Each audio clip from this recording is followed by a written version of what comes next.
Hər kəs bu videoya diqqətlə baxsın. Əsrimizin bəlası olan xərçəng xəstəliyində onkomarkerlərin qalxması, həkimlər bunu sala bilmir. Baxın, mən qardaşım müraciət elədim, onkomarkerlərim çox yüksəkdir. Həkimlərin 2 ilə yaxındır, sala bilmirlər. Tapıb, inşallah salarıq aşağı. Bəli. Xanım mənə dedi ki, yəni çox narahatdır və çox insanlar mənə bu onkomarkerlə bağlı müraciət edirlər, atırlar, sala bilmirlər.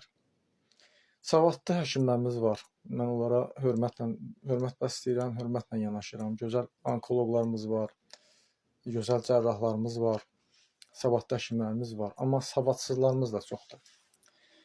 Baxın, mən dəfələrlə burada danışıram ki, onkomarkerlər niyə qalxır və necə salmaq olar.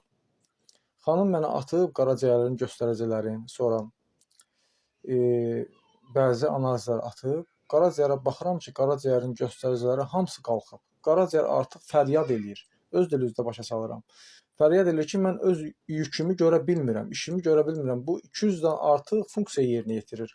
Qan o qədər iltihablıdır ki, artıq yerinə yetirə bilmir bu funksiyanı. Funksiya itib. Artıq işim görə bilmədiyi üçün atır dalağın üstünə. Burada dalaq da yüklənir. Dalaq bizə belə deyim də qocalmış, sıradan çıxmış hüceyrələri bərpa edib bizə qaytarır. O qədər onun üstünə, yəni xəstə hüceyrə gedir ki, artıq öz işini görə bilmir, dalaq da şişir. Artıq orqanizm yüklənib. Bu yandan da ki, mən xanıma dedim ki, get ECS yoxlatdı. Xanım neçə ildir ximiya alır, bilmir ECS nədir. Yəni iltihabı gedib yoxladı. ECS-dir, CRP-dir, bunları hamısını yoxlatdırmaq lazım. Gedib xanım ECS-i yoxlatdırıb atır, mənə görürəm ki, o da çoxdur. Qan iltihablıdır. Yəni bunları hamısını təmizləmək lazımdır. Bunları təmizlə Allahın izni ilə. Ondan sonra get onkomarkerləri yoxlatdır. Görsən onkomarkerlərin qaydasına düşür, düşmür. Niyə məndə heç vaxt onkomarker qalxmır? Çünki nəzarət eləmişəm bunlara. Qaraciyəri təmizləmək üçün başında gəlir alaqanqal toxumu, solmat çiçəyi, kasını bitkisi, alma sirkəli su, alma sirkəsi yapon safuralı olsun.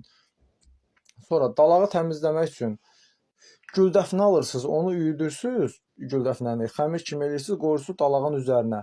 2 saat, 3 saat hər gün saxlamaq lazım. Lap gecə qoy, səhər götür günə.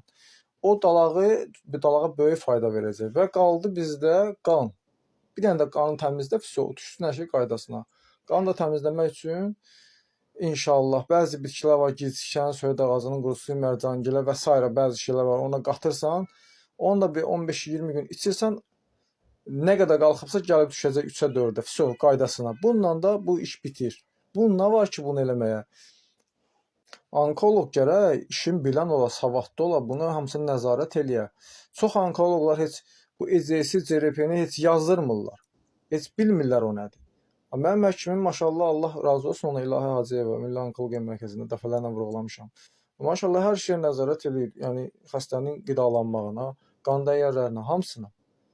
Bununla bərabər hər şeydə həkimin də üstünə atmaq lazımdır. Özünüz də biraz maraqlanın, axtarın, tapın, sağalmağın yollarını axtarın. Mütləq şəkildə. Sağalmaq istəyən insanlar yollar axtarır, hər zaman deyirəm. Sağalmaq istəməyən insanlar bəhanələr axtarır və axırda tələf olub gedir. Vallahi ki, bu belədir.